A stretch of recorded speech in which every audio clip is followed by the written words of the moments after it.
Hello friends, welcome to my YouTube channel study 24/7। तो friends, आज के इस वीडियो में बात करने वाले अपने 26वें लेसन प्लान के बारे में, जो हमारे विषय नागरिक शास्त्र से संबंधित है। और आज हमारा प्रकरण है स्थानीय स्वशासन। तो आइए देखते हैं, वीडियो को बिना स्किप किए आप पूरा देखेंगे इस लेसन प्लान को बनाने के लिए। तो सबसे पहले आप पाठ्य योजना संख्या डालेंगे अपने अकॉर्डिंग। हम लोग के यहाँ 26वां लेसन प्लान है, इसलिए हम लोग 26 डालेंगे। फिर आता है हमारा विद्यालय का नाम। तो विद्यालय के नाम में आपको क्या लिखना है, जहाँ पे आपकी टीचिंग लगी होगी जिस विद्यालय में, उस विद्यालय का नाम आपको यहाँ पे लिखना है या आपके अध्यापक द्वारा आपको बताया जाएगा। फिर आप 3 कॉलम बनाएंगे, जिसमें दिनांक, कक्षा, विषय, प्रकरण, चक्र और अवधि लिखेंगे। तो विषय हमारा नागरिक शास्त्र है और प्रकरण है हमारा स्थानीय स्वशासन। बाकी सारी चीज़ें आप अपने अकॉर्डिंग लिखेंगे। फिर आता है हमारा समान उद्देश्य। तो समान उद्देश्य हमारा किससे संबंधित होता है, विषय से संबंधित होता है, और विशिष्ट उद्देश्य हमारा प्रकरण से संबंधित होता है। तो समान उद्देश्य अगर आपने पहले पाठ्य योजना में लिख लिया है तो आपको बार बार लिखने की आवश्यकता नहीं है। आप उसके बाद सभी लेसन प्लान में पूर्ववत लिख सकते हैं। अगर आपने नहीं लिखा है तो आप हमारे चैनल पर जाके देख सकते हैं। समान उद्देश्य का एक वीडियो है, वहाँ पे आप वहाँ से देखकर लिख सकते हैं। विशिष्ट उद्देश्य हमारा प्रकरण से संबंधित होता है, जबकि प्रकरण सभी लेसन प्लान में अलग अलग होता है, जिसके कारण विशिष्ट उद्देश्य हमारा बदलता रहता है। तो विशिष्ट उद्देश्य के तहत आइए देखते हैं कुछ बिंदुओं को जो महत्वपूर्ण हैं। तो पहला बिंदु है हमारा ज्ञानात्मक उद्देश्य, दूसरा है बोधात्मक उद्देश्य और तीसरा है हमारा क्रियात्मक उद्देश्य। यानी आपको नाम से ही स्पष्ट हो जाएगा कि यहाँ पे क्या आपको लिखना है, क्या करना है। ज्ञानात्मक यानी इसमें ज्ञान की बात की जाएगी। बोधात्मक, बोध मतलब होता है समझना, यानी इसमें बोध समझने की बात की जाएगी। क्रियात्मक यानी समझने और जानने के बाद जो छात्र क्रिया करेंगे उसको आप किस में लिखेंगे, क्रियात्मक उद्देश्य में लिखेंगे। तो आइए देखते हैं ज्ञानात्मक उद्देश्य का पहला बिंदु, छात्र स्थानीय स्वशासन के विषय में ज्ञान प्राप्त कर सकेंगे। दूसरा है छात्र स्वशासन के बारे में जान सकेंगे। बोधात्मक उद्देश्य का पहला है छात्र स्थानीय स्वशासन व उसके कार्यों की व्याख्या कर सकेंगे। दूसरा, छात्र स्थानीय स्वशासन के बारे में समझ सकेंगे। क्रियात्मक उद्देश्य का पहला हमारा छात्र स्थानीय स्वशासन की जानकारी का जीवन में प्रयोग कर सकेंगे। अब आता है हमारा सहायक सामग्री। तो जैसा कि मैंने आपको बताया है कि आपका जो प्रकरण है उसको आप जब कक्षा में पढ़ाएंगे, छात्रों को समझाएंगे, तो उसके लिए आप जिन वस्तुओं का प्रयोग करेंगे वो आपकी किस में आएगी, सहायक सामग्री में आएगी। जैसे सहायक सामग्री देखिए क्या लिया गया यहाँ पे, पाठ्य पुस्तक, चौक, डस्टर, लपेट, चामपट, संकेतक आदि। नेक्स्ट रीडिंग हमारी किसकी है, पूर्व ज्ञान की नेक्स्ट रीडिंग है हमारी। तो पूर्व ज्ञान में आपको क्या लिखना है, छात्र स्थानीय शासन प्रणाली के बारे में सामान्य जानकारी रखते हैं। अब आता है हमारा प्रस्तावना प्रश्न। तो आपको पता ही होगा प्रस्तावना प्रश्न से ही लेसन प्लान की शुरुआत होती है। तो शुरुआत आपका अच्छा होना चाहिए। प्रस्तावना प्रश्न जो है, पाठ प्रस्तावना प्रश्न आपके क्रम से होने चाहिए, प्रकृति से रिलेटेड होने चाहिए। इन सारी चीज़ों का आप ध्यान रखेंगे।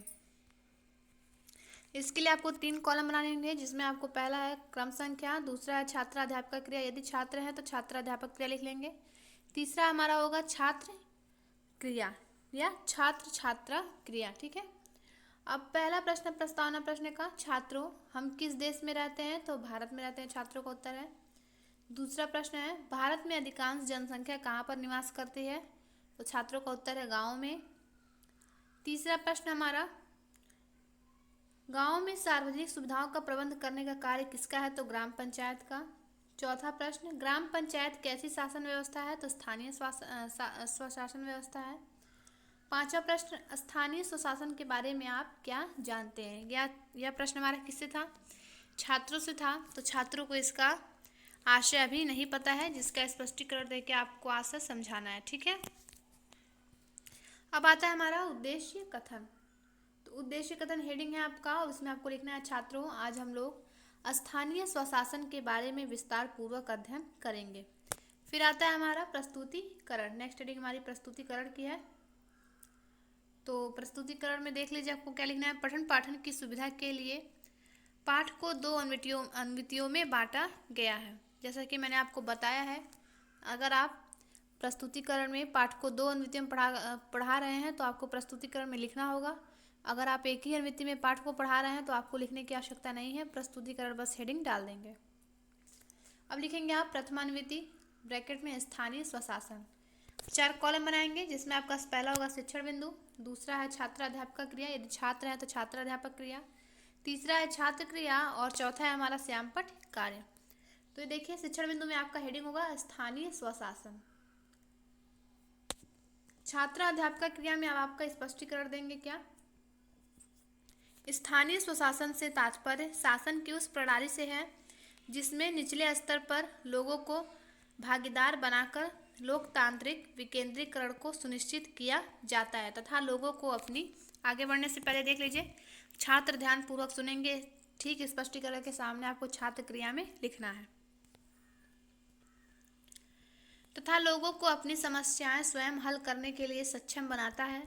भारत में स्थानीय स्वशासन संस्थाओं का अस्तित्व प्राचीन भारत में मौर्य काल से ही रहा है। 1864 में भारत सरकार के एक प्रस्ताव द्वारा स्थानीय स्वशासन को मान्यता प्रदान की गई। ठीक है, अब आता है हमारा बोध प्रश्न। तो बोध प्रश्न में आपका पहला प्रश्न है, भारत सरकार को एक प्रस्ताव द्वारा स्थानीय स्वशासन को कब मान्यता प्रदान की गई। तो 1864 में।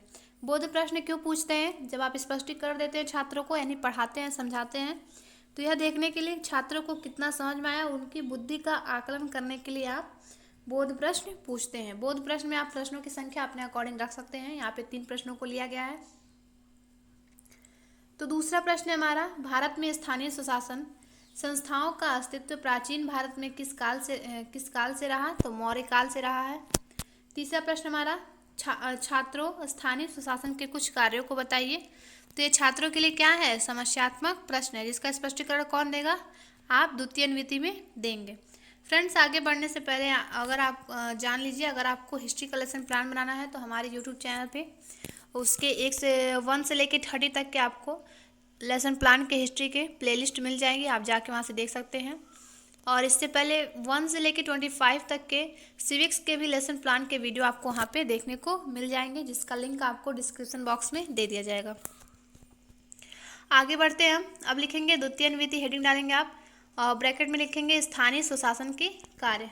फिर से आपका 4 कॉलम बनेगा जिसमें पहला शिक्षण बिंदु, दूसरा छात्र अध्यापक क्रिया, यदि छात्र हैं तो छात्र अध्यापक क्रिया, तीसरा है छात्र क्रिया और चौथा है हमारा श्यामपट्ट कार्य। शिक्षण बिंदु में आपका हेडिंग होगा स्थानीय स्वशासन के कार्य और छात्र अध्यापक में स्पष्टीकरण हेडिंग डाल के आप लिखेंगे नागरिक सुविधाओं जैसे कि पेयजल आपूर्ति, सड़कों पर रोशनी, सड़कों व नालियों का निर्माण, उनकी सफाई, चिकित्सा, शिक्षा आदि कार्यों को, ये देख लीजिए। छात्र क्रिया में स्पष्टीकरण के ठीक सामने आप क्या लिखेंगे, छात्र ध्यान पूर्वक सुनेंगे। कार्यों को करने के लिए स्थानीय स्तर पर वहाँ के लोगों की भागीदारी से योजना बनाकर क्रियान्वित किया जाता है। गांव के स्तर पर मौजूद स्थानीय शासन को पंचायती राज के नाम से जाना जाता है। फिर से आपका बोध प्रश्न, जब स्पष्टीकरण दे लेंगे आप तब आपका बोध प्रश्न पूछना अनिवार्य है। तो बोध प्रश्न में प्रश्नों की संख्या आप अपने अकॉर्डिंग रख सकते हैं, पहले भी बताया गया है। यहाँ पे 2 प्रश्नों को लिया गया है। तो पहला प्रश्न हमारा, गाँव में स्थानीय शासन को किस नाम से जानते हैं। तो पंचायती राज। दूसरा है स्थानीय स्वशासन का कोई एक कार्य बताओ। तो पेयजल आपूर्ति। अब जब आप पढ़ा लेंगे, आपका प्रकरण जो है कंप्लीट हो जाएगा, तो आप निरीक्षण कार्य यानी कक्षा का निरीक्षण करेंगे। तो आप निरीक्षण कार्य में क्या लिखेंगे, छात्रा अध्यापिका, यदि छात्र हैं तो छात्रा अध्यापक छात्रों को श्यामपट्ट कार्य लिखने का निर्देश देंगी तथा स्वयं कक्षा का निरीक्षण करते हुए उनके समस्याओं का समाधान भी करेंगे। फिर आता है हमारा पुनरावृत्ति प्रश्न।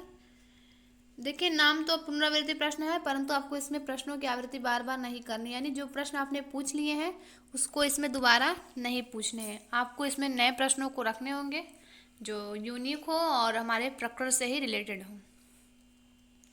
पुनरावृत्ति प्रश्न में आप प्रश्नों की संख्या अपने अकॉर्डिंग रख सकते हैं। तो हमारा पहला प्रश्न है, स्थानीय स्वशासन के कार्यों को बताइए। तो सड़कों पर रोशनी की व्यवस्था करना, नालियों का निर्माण आदि। दूसरा प्रश्न, अपनी समस्याओं को स्वयं हल करने के लिए सक्षम बनाता है कौन, स्थानीय स्वशासन। 1864 में भारत के एक प्रस्ताव द्वारा क्या मान्यता प्रदान की गई? स्थानीय स्वशासन को मान्यता प्रदान की गई। नेक्स्ट हेडिंग हमारा गृह कार्य। तो गृह कार्य में देखिए, आप प्रकृति से रिलेटेड कोई भी कार्य छात्रों को घर से करने के लिए दे सकते हैं। जैसे यहाँ पे दिया गया है, सभी छात्र स्थानीय स्वशासन के कार्यों को याद करके तथा लिखकर आएंगे। और नेक्स्ट एंड लास्ट हेडिंग हमारी है समीक्षा की, जिसको डाल के आपको छोड़ देना है, क्योंकि इसमें आपके अध्यापक द्वारा टिप्पणी की जाएगी आपके लेसन प्लान के बारे में, कि इसमें आपके लेसन प्लान में क्या अच्छाइयाँ हैं, क्या कमियाँ हैं, पुनर्बलन कौशल का प्रयोग कर रहे हैं कि नहीं आप, आपके पढ़ाने का तरीका क्या है, यह सारी चीज़ें, बहुत सारी चीज़ें होती हैं जिनके बारे में आपके अध्यापक टिप्पणी करते हैं यहाँ पे। तो आप ये जगह खाली छोड़ देंगे। तो फ्रेंड्स, वीडियो अच्छा लगा हो तो लाइक करें, शेयर करें और ज़्यादा से ज़्यादा संख्या में हमारे चैनल को सब्सक्राइब करें। और थैंक यू फ्रेंड्स, मिलते हैं नेक्स्ट वीडियो में।